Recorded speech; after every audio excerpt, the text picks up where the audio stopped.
it'll feel all year. How have you been able to just keep your, maintain your body and everything going into this with the longevity, knowing that you're facing? I think one thing, we practice hard, but I think Coach Reed does a great job of, taking care of us throughout the year. I've been very fortunate that we have the best training staff in the league. So getting in that training room, doing a lot of rehab, and just making sure the body's tuned up. I've been very fortunate for that. My guy Alex Gaso, that is my personal trainer. There's a lot that goes into it. You just got to be a professional, and you just got to be very fortunate. Actually, there's a lot of fortune that goes into this game and staying healthy and being out there every week. Sorry, Travis. Good. How big will Thursday night be, even before kickoff? The idea of having the banner being unveiled, the full stadium, unlike in 2020, and what do you think that will do as an energy drive for you and the rest of the guys? Man, as sick as it sounds, I'm over last year, man. I'm ready to keep things moving forward. I think it'll be cool for the fans, for the Hunt family to be able to put another banner up, and that'll be a moment for them. But for me right now, I'm focused on beating the Detroit Lions. I'm not really focused on any of the other stuff that goes on for the first game of the year. Is that something that you learned from last time? I think that was like 20% of the stadium filled last time, so I don't even know if we did that But I last just time. mean the mentality of moving on from last year. I think it's every year I just kind of put the past in the past and just keep it moving. I got more goals, more objectives, new team, and the sense of urgency to keep winning, baby. Trev, what do you remember about your mentality when you guys were facing the Patriots and you were going into New England, and just the motivation that maybe was behind making a statement there? I just remember the game. Granted, I think they had like 6 Super Bowl, actual Super Bowl, I don't know, on a tube. It was crazy. I remember thinking in my head, I was like, this is a lot for the fucking first game of the season. Excuse my language. Thinking I'm on my podcast right now. So I was like, man, this is a lot just to, remember last year knowing that it's a whole new season. So I don't know, that's really all I remember from it. Hey, Travis, when it comes to Patrick, obviously he has so many attributes, but I wonder when you think about all he does, how much is just his drive that sets him apart? It's the ultimate leader. I mean, every single day. And the more you're around him, you realize it's not just in football, it's in life. Every single, everything he does, he wants to be the best.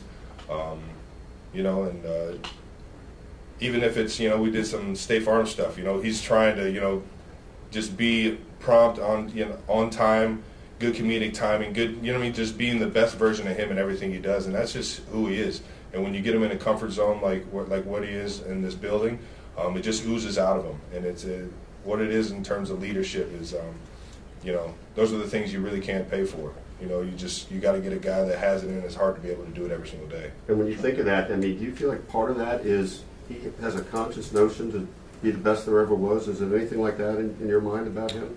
I'm sure everybody sets those kind of goals for themselves. I came into the league thinking that I wanted to be the best to ever touch the turf. I'm sure he has that kind of motivation, but it's not a selfish drive to be that. It's a very unselfish, get everybody involved, bring everybody along with him, and let's have some fun while we do it. Travis, do you like being the hunted, or being the hunted instead of the huntee?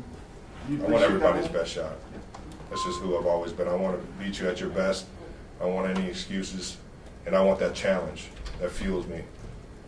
Travis, you on your podcast, you talked about Chris Jones and his situation. Yep. A couple times you said, I don't get it. Can you elaborate on what about this doesn't make sense to you? I was more so just trying to have some fun with talking about the situation, trying to bring light to it, just trying to be funny. But at the end of the day, Chris has his situation, he has his reasons.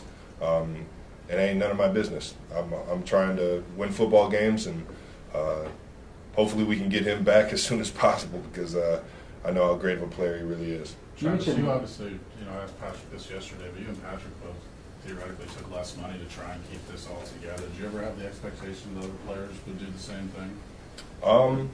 I honestly, I don't know. I think you're alluding to Chris's situation. I don't know what his situation is. I stay out of everybody else's situation in terms of that, just so I don't wrap my head around, what I'm doing, but or what they're doing based off of, you know, my intentions. I just keep it moving, man. Hopefully, like I said, we can get it back and we can just be the best football team we possibly can. But I never base someone else's situations or their decision making off of, you know, things that I may have done. Is he Just don't someone think you it's fair. have communication with, Chris? I mean, you know, just in the off season, how you doing, stuff like that. Oh yeah, I don't know if you saw that DirecTV commercial, man. Yeah, That's a yeah. fun. But, like, have you had communication with him in a while? I haven't talked to him in a while now. It's probably the last time I talked to him was Big DirecTV. deal. Yeah. So leadership-wise, I mean, you guys obviously have a lot of great leaders. Chris is one of those guys who's been there for a long time. 100%. Who needs to kind of help the defense in that on that side of it? I think we have plenty of leaders across the board right now.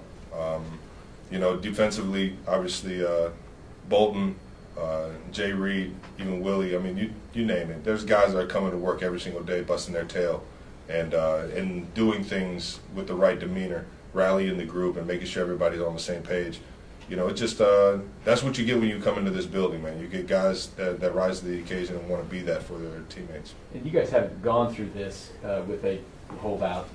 We've seen it around the league where it can mess up a locker room is here, the guys who are here, when someone's not here, because then, you know, they're just like, where is the guy? How important is it for you guys to keep yourselves right and just understand that this is Chris's issue with the team and not you guys? It's exactly that. You know, we can only control who's in this building, and we're just going to keep moving forward on that. Last couple, Harold and then Nate. I just wanted to ask a quick follow-up. What was it like filming that commercial with Chris? No, man, it was too funny, man. He's obviously he's a star on and off the field, man. Big energy, funny guy. So we had a lot of fun doing it, and it was pretty easy for him. Nate.